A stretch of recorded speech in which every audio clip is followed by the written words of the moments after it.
All right, so what if you are one of those volunteers or a volunteer firefighter and you need to help out the flood victims after Irene? Would you be able to miss work to heed the call, or what are the rights of flood victims? Can they miss work to deal with the disaster at home?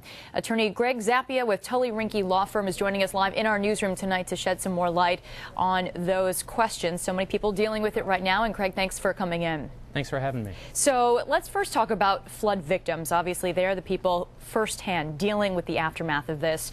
What are their rights in terms of having to take time off? Does it count as personal time? What are their rights? Well, that's the big question. It's pretty specific depending upon the company or the type of employee that they are.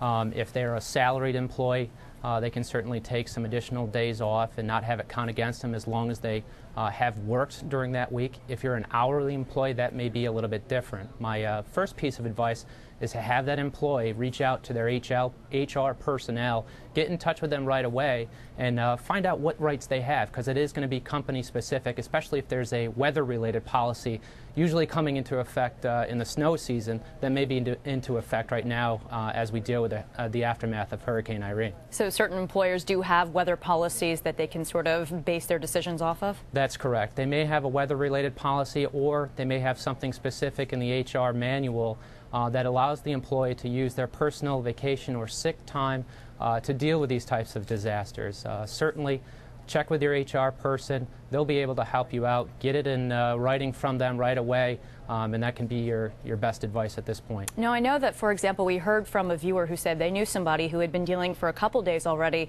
taking the time off of work to clean up whatever they needed to at home, asked for more time, and then the employer simply said, you know what? We don't need you, you're fired. Do employers have grounds to take that action against somebody in this case? Yeah, in New York State, it's very difficult sometimes for employees to take care of these special types of circumstances. We're one of the states that has at-will employment.